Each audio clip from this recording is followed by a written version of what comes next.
දැනගත්ත කෙනාගේ පව වැපිරෙනවා අඩුයි කියලා තියෙනවා නාගසේන මහරහතන් වහන්සේ වදාළා.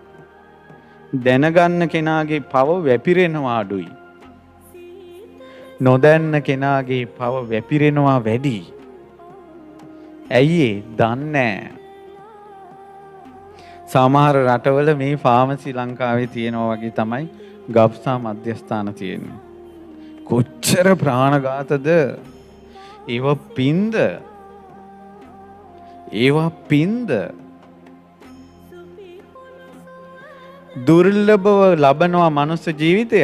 ආය මිනිහෙක් වෙන්නේ නම් නැති විදියට පව් කන්දරාවක් කරගෙන තමයි මැරෙන්නේ.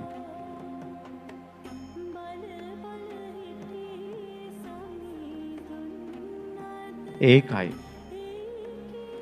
අර අම්මා කෙනෙක් බබාලා හදන්න බෑ කියලා ඇයි කියලා අහනකොට දොස්තර මහත්තයාගෙන් හොඳ දොස්තර මහත්තුරු ඉන්නවා.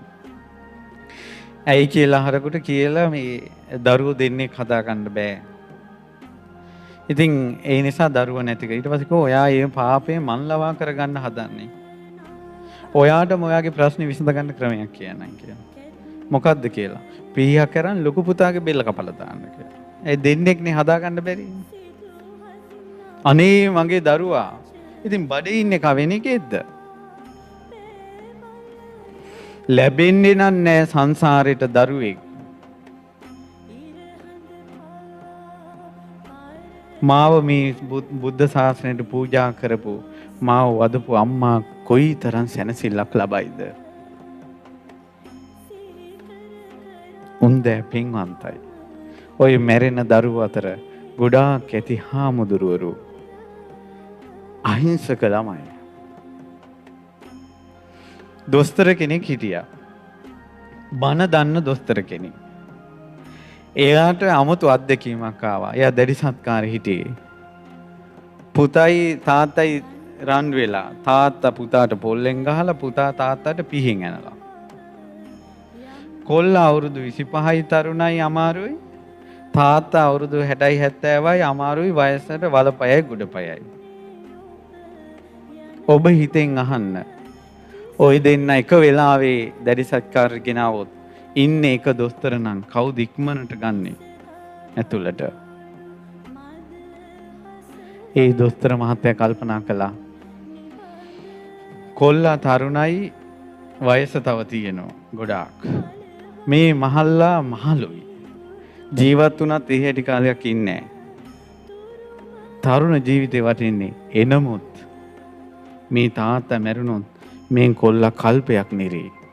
මම මේ තාත්තා ඉස්සෙල්ලා බේරගත්තොත් මේ දරුවත් බේරෙනවා තාත්තත් බේරෙනවා. ඉක්මනට තාත්තා ගත්ත ඇතුළට. ඔහු එසේ කළා. පස්සේ පුතා ගත දෙන්නම බේරගත්තා. ඒ දොස්තර මහත්තයා කවදා හරි නිවන් දකෙයි. ඒ හිතපු විදිහට කවදා හරි. ඔහු සමහර වෙලාවට මේ දරුවන් බිහි වෙන ඒ කටයුතු වලට සම්බන්ධ වෙනවා. අඟුලිමාල පිරිත හිතෙන් කියා තමයි ඒ දරු ප්‍රසූතිය වෙලාවේ දොස්තර මහත්තයා එතන සිටින්නේ. ඔහු ඉදිරියේ කවදාම ළමෙක් මැරිලා නැහැ. ළමෙක් හිර වෙලා නැහැ. දැන් අවුරුදු 20 ගානක වෛද්‍ය ජීවිතය. ඔහු කවදා හරි සිවුරක් නොදාමාට ඔහු කවදා හරි සැනසෙයි. ධර්මයේ දන්නා නිසා. මනුස්ස ජීවිතේ වටිනවා.